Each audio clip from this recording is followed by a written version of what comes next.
Hello, hello mga kalonger. Good morning po mga kalonger. So mag-aabang na naman tayo ng mga pinatraining natin warrior mga kalonger. So may kawayan po sa BBC mga kalonger at saka PUF. Tapos Calamba Laguna po yung mga CFL natin at saka Kosa. So hindi pa po na-release yung sa Calamba dahil nga masama ang panahon doon mga kalonger. Sa ano naman umaambon lang naman sa may kawayan.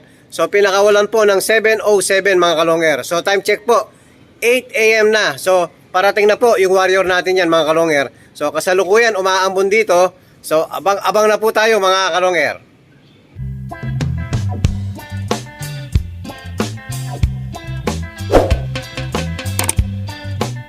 Hello, hello mga kalonger. Ayan po, walang laman yung loop natin dahil nga sinakay natin lahat. Ayan, malinis po. Sinakay natin lahat pati yung under observation na ibon mga kalonger from Marilao. So yung tatlo galing sa combine section natin. So pinalipad natin, pinasakay natin ng Marilao, nakauwi naman. So ngayon, ay meron na tayo, ito pala. So meron na tayo mga kalonger. Sino kaya yung first bird natin? Hindi natin nakita. Aba, si Jabakok. Yan, galing ng ano to mga kalonger. Ay, lumipad. May storbo. Ayan, may kasama na. Yan, first bird natin, si Jabakok. Oh, may kasabay na isa. Opo, kasalukuyan mo ng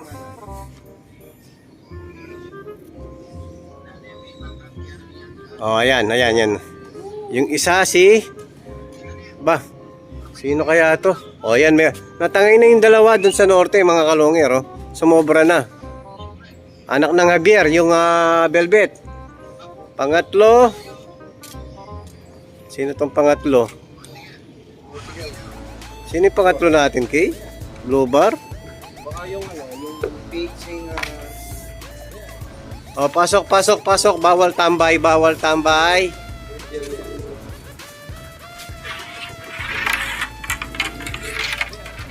First three bird, mga kalonger. ito yung yung kahapon.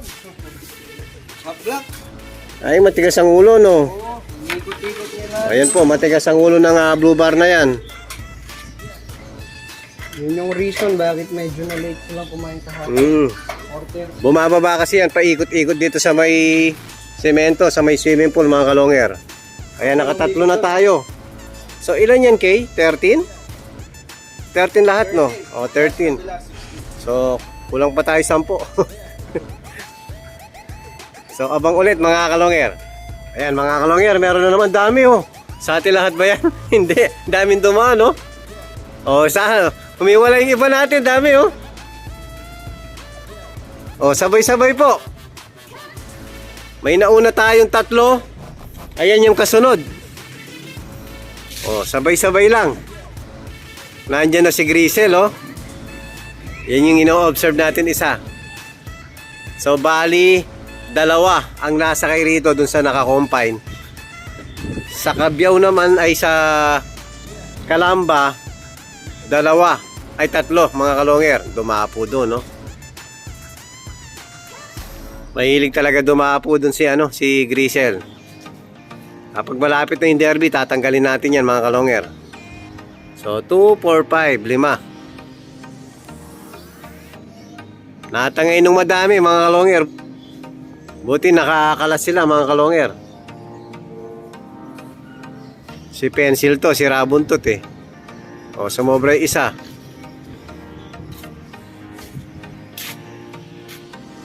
Sumobra yung isa natin. Dive. Yun. Si anak ng Tacloban, si Dagul. Apakalaking ibon din. Apakalaking ibon ito, Kay. Ayan, oh. Nakakatakot pa yung mata. Nakuha yung mata sa nanay niya. O, pasok, pasok.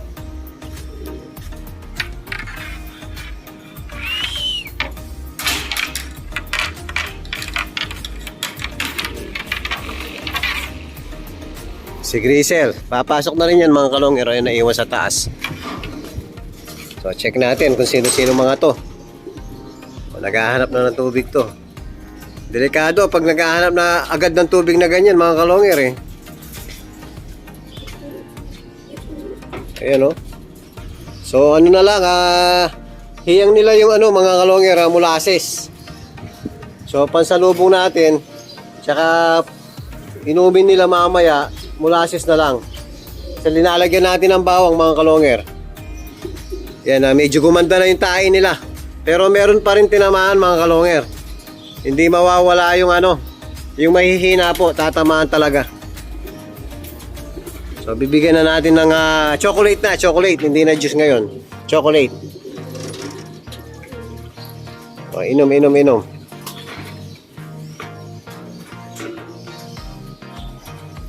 Yan, hiyang nila yung chocolate kaya dire-diretso muna natin. Nasanay na po.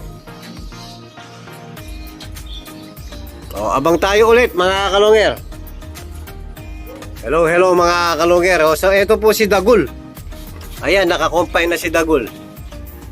Nung last niya umuwi, hindi na po siya kumain, tumamlay na po. So ang pangit ng pupo niya mga kalonger. O. Ayan o. Parang tatamaan siya ng parimitsu kasi malikot na yung ulo niya. Pag kumakain po, nahihirapan na siya. So meron pa tayo isang kinompine. Titingnan natin. Minomonitor natin kung pangit yung pupo. Magpapalit tayo ng jari niyan mamaya mga kalonger.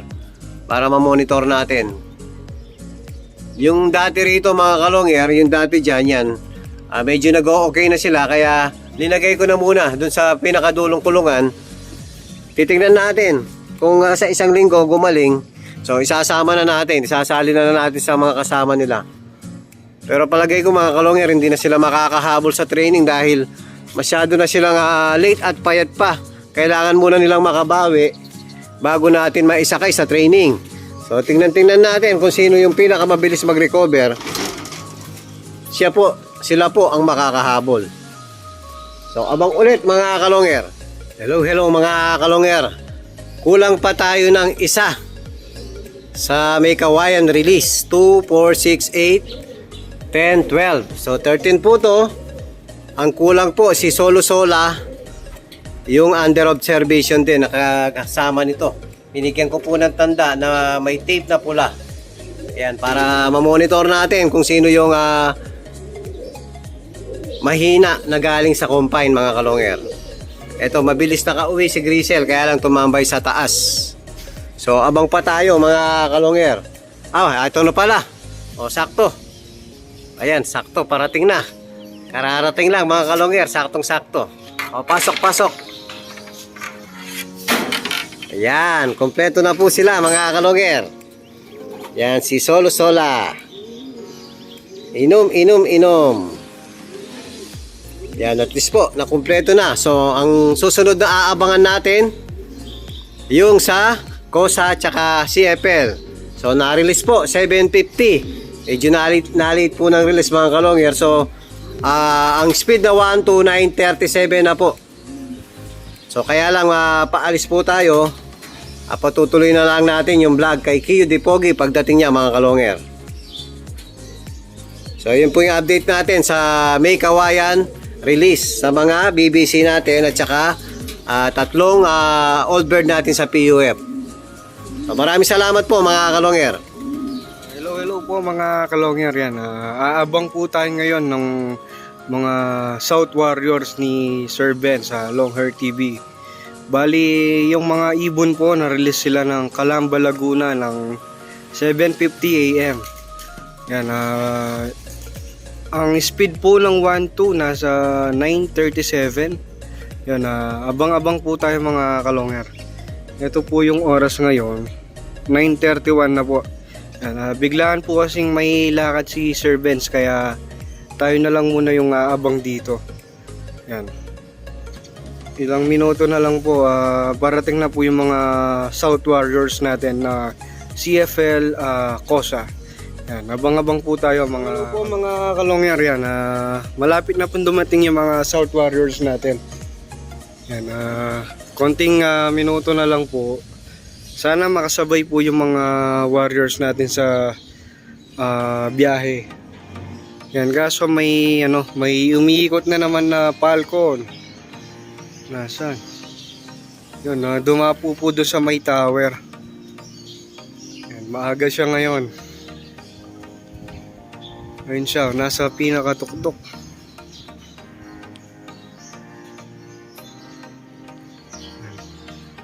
Abang-abang po tayo sa mga South Warriors natin. Bali, 16 pieces po yung naisakay natin kagabi.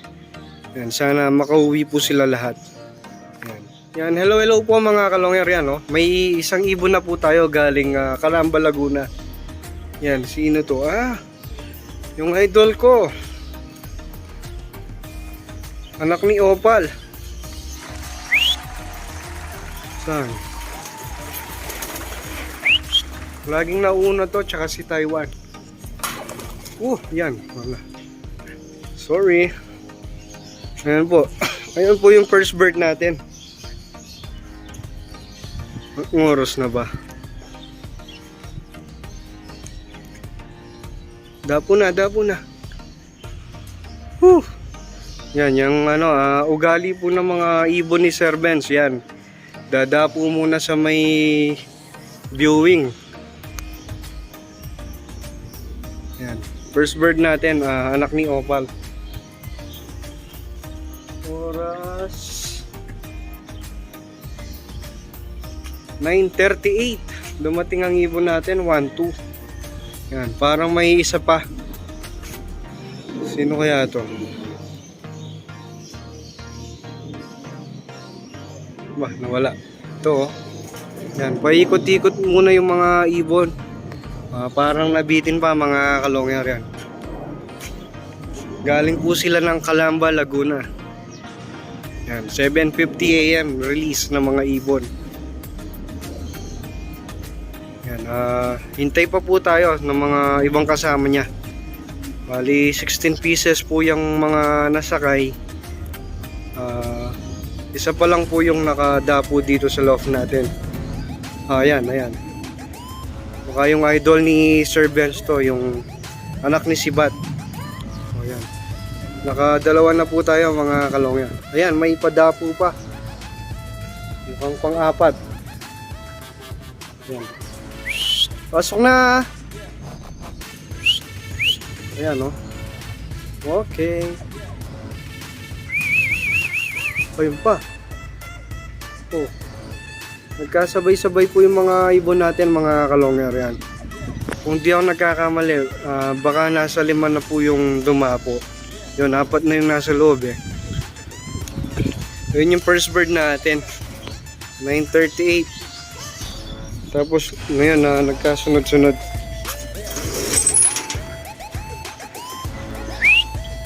Yun, anak ni Sibat. Sino to? Taiwan. Anak ng Tacloban, anak ng MacArthur. Yan. Sa mid-toss po or every toss ng mga ibon natin sa south. Ito po si Taiwan tsaka yung half na white clip, anak ni Opal. Yun po yung laging nauna sa arrival. Yan, sana maging consistent sila hanggang dulo. So yun lang po mga kalongger. Abang-abang po tayo sa mga iba nilang kasama. Hello po mga kalongger. Yan. Bali yung dumating po 6 na po sila. Ito yung huli. Ayan, may red tape din po siya mga kalongger. Bali isa po ito sa mga minomonitor ni Sir Benz. Yun nga, galing nga sila sa sakit. So ngayon may palatandaan po sila na nakamonitor sila. Yan, nakisabayan na po sila sa Calamba, Laguna. CFL COSA. 1, 2, 3, 4, 5, 6. Yan. Bali, kulang pa tayo ng 10 mga kalongger. Yan, gumanda na yung panahon dito sa loft natin. Ayan, may padating pa po. Or may padive pa. Sino kaya to? Mayabang, oh. Ayan po. Yan na rin yung Saka yung anak ni Ugat Pakto, yung brown. Saan nawala? Bitin pa yata mga ibon natin, oh. Ayun po, oh. Anak ni Ugat Pakto, panigurado. Itong black check. Ang yabang, oh. Oh, parang bitin pa.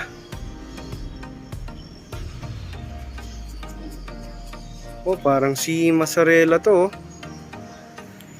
Yan, abangan po natin dito yung pag-dive nila. Yabang, oh. Yun. Diretso sa viewing. Ayan, oh. Ang yayabang ng mga ibon. Parang bitin pa. Yan, sana maging tuloy-tuloy yung ganitong reaction ng mga ibon. Yung parang bitin pa sa biyahe kasi yan, makikita natin na bumabalik na po yung kondisyon ng mga ibon. Nakaka-recover na po sila. Yun lang ang problema, no? Dumadapo po sila sa may viewing natin. Parang si Sola-Sola po yun, yung mayabang na velvet or black check. Yan. Ito na si Pato 1K. Nandyan na rin po. 1, 2, 3, 4. Bali, 4 po yung dumapo dito sa loft natin. Yan. Si Sablon, no? Soline. Tapos yan po si Ugat Pak. Yan. 1, 2, 3, 4. So kulang pa po tayo ng 6. Yan, ha. Yan, pasok na mga warriors. Yan po, abang-abang pa po tayo mga kalongger. Kulang pa po tayo ng 6. Yan po yung mga ibon. Yan. Puro mayayabang yung mga kak natin. Sana magtuloy-tuloy po yung ganitong kondisyon na parang hindi man sila nahagis or natos. Yan. Bali yung iniinom po nila ngayon, chocolate. Ayan. Abang-abang pa po tayo mga kalongyer. Hello po mga kalongyer yan. May padapo pa po tayo ng 2. Mukhang si Grisel to na Masarela. Tsaka yung isang anak ng Tacloban, yung favorite ni Sir Benz na white feather. O yun nga, oh. Yan. Pang ilan na to? Pang 12 na. So kulang pa po tayo ng 4 mga kalongyer. Sana makadating po sila on time. Yun, oh. Yun po yung paborito ni Sir Benz na anak ng Tacloban na white feather. Tapos ito po yung Masarela. Saan ba? Ito. Nestmate po yan. Ito tsaka to. Ayan. Nakasabay naman po sila sa oras. O yan. Hintayin pa po natin yung 4 mga kalongher. Hello po mga kalongher yan. Update lang po sa mga warriors ni Sir Ben sa Longhair TV. Bali yun. 12 pieces pa rin po yung nandito sa loft niya. Bali kulang pa po tayo ng 4. Sana makauwi po sila on time para makarecover pa po sila ng mas maaga. Yan, ngayon ang oras po natin ngayon 10:10 ng umaga. Ayan, based po dun sa forecast ni Sir Ben sa magi 11 o'clock po yung cutoff niya na 700 ang speed. Yan. Sana makauwi yung mga warriors natin ng safe. Yun lang po mga kalongger. Aabang pa po tayo. I-update ko po kayo maya maya pag may dumating. Yan. Thank you. Hello po mga kalongger. Yan. Cut off na po yung 4 natin na hinihintay na warriors. So ngayon wala pa rin po sila. Anong oras na ba? Yan. 11 o'clock na po mga kalongher. Yung 4 na hinihintay wala pa po. Bali yung mga naunang warriors natin from Maykawayan, Bulacan tsaka Calamba, Laguna. Yan. Nagmerienda na po sila mga kalongher or yan, nag-almusal. binigyan ko na muna sila ng pagkain. Maya-maya na lang siguro yung 4 na nahuli. Sana makauwi pa po sila ng ngayong araw. Para maya-maya sisilip po tayo ulit. Titignan ko po kung makakabalik sila para mabigyan po natin ng pagkain yung mga nahuli na mga warriors natin. Yan. Sa ngayon po, kumpleto po yung South Warriors sa may Kawayan. Tapos kulang po ng 4 dito sa may Calamba, Laguna. Yan. Sa Calamba, Laguna po, cut off na po. Based dun sa forecast ni Sir Ben Season. Yan. Yan lang po yung update sa mga South Warriors natin, mga kalongger. Yan. Sana tuloy-tuloy po yung pag-recover ng mga ibon natin. Yun lang po. Thank you po, mga kalongher.